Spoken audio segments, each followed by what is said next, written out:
Ladies and gentlemen, the very word secrecy is repugnant in a free and open society, and we are, as a people, inherently and historically opposed to secret societies, to secret oaths, and to secret proceedings. And there is very grave danger that an announced need for increased security will be seized upon by those anxious to expand its meaning to the very limits of official censorship and concealment. That I do not intend to permit to the extent that it's in my control. And no official of my administration, whether his rank is high or low, civilian or military, should interpret my words here tonight as an excuse to censor the news, to stifle dissent, to cover up our mistakes, or to withhold from the press and the public the facts they deserve to know.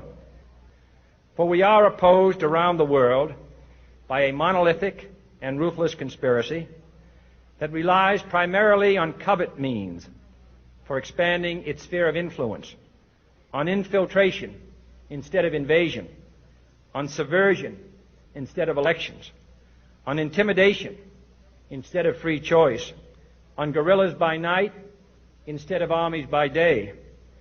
It is a system which has conscripted vast human and material resources into the building of a tightly knit, highly efficient machine that combines military, diplomatic, intelligence, economic, scientific, and political operations. Its preparations are concealed, not published. Its mistakes are buried, not headlined. Its dissenters are silenced, not praised. I am not asking your newspapers to support an administration, but I am asking your help in the tremendous task of informing and alerting the American people. For I have complete confidence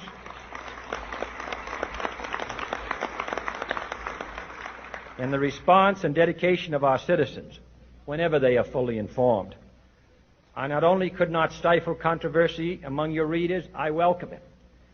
This administration intends to be candid about its errors.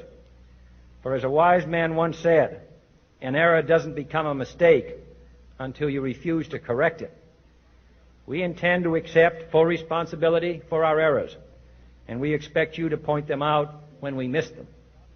Without debate, without criticism, no administration and no country can succeed, and no republic can survive. That is why the Athenian lawmaker Solon decreed it a crime for any citizen to shrink from controversy. And that is why our press was protected by the First Amendment, the only business in America specifically protected by the Constitution, not primarily to amuse and entertain, not to emphasize the trivial and the sentimental, not to simply give the public what it wants, but to inform, to arouse, to reflect, to state our dangers and our opportunities, confident that with your help, man will be what he was born to be, free and independent.